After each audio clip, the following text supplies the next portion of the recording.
आरव अब उस आईने के अंदर कैद हो चुका था। वो चारों तरफ देख रहा था। सब कुछ अंधेरा था और बिल्कुल खामोश।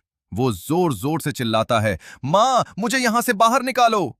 लेकिन उसकी आवाज उसी अंधेरे में गुम हो जाती है।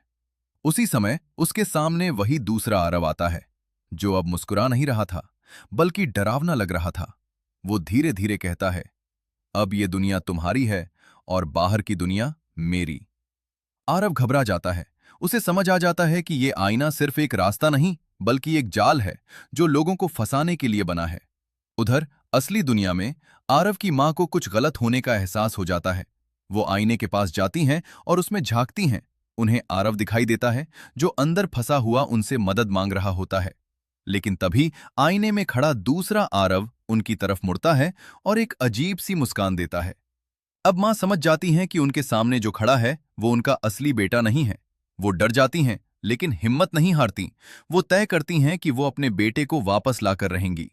दूसरी तरफ आईने के अंदर आरव को एक पुरानी आवाज सुनाई देती है, अगर बाहर जाना है तो सच को समझना होगा।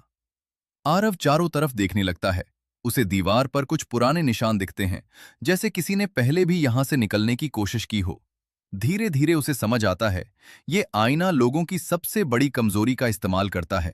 उनकी इच्छाएं, उनके सपने और उन्हें एक झूठी परफेक्ट दुनिया दिखाकर फंसा लेता है। उधर उसकी मां को भी एक पुरानी डायरी मिलती है, जिसमें लिखा होता है कि ये आईना बहुत पुराना है और इसमें कई लोग पहले भी गायब हो चुके हैं। डायरी में एक तरीका भी लिखा होता है, आईने को तोड़ना नहीं, बल्कि सच दिखाना ही इसका अंत है। अब मां को समझ आ जाता है कि उन्हें क्या करना है। वो आईने के सामने खड़ी होती हैं और जोर से कहती हैं, मुझे मेरा असली बेटा वापस चाहिए। ये सब झूठ है, मैं इस झूठ को नहीं मानती। अचानक आईना हिलने लगता है। अंदर आरव को भी रोशनी दिखने लगती है। वो पूरी ताकत से आगे बढ़ता है और चिल्लाता है, मां, मैं यहां हूं।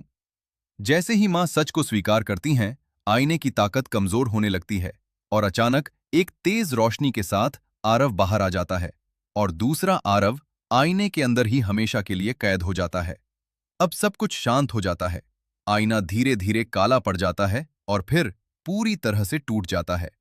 मां अपने बेटे को गले लगा लेती हैं और आरव समझ जाता है कि असली खुशी परफेक्ट दुनिया में नहीं, बल्कि अपने अपनों के साथ होती है।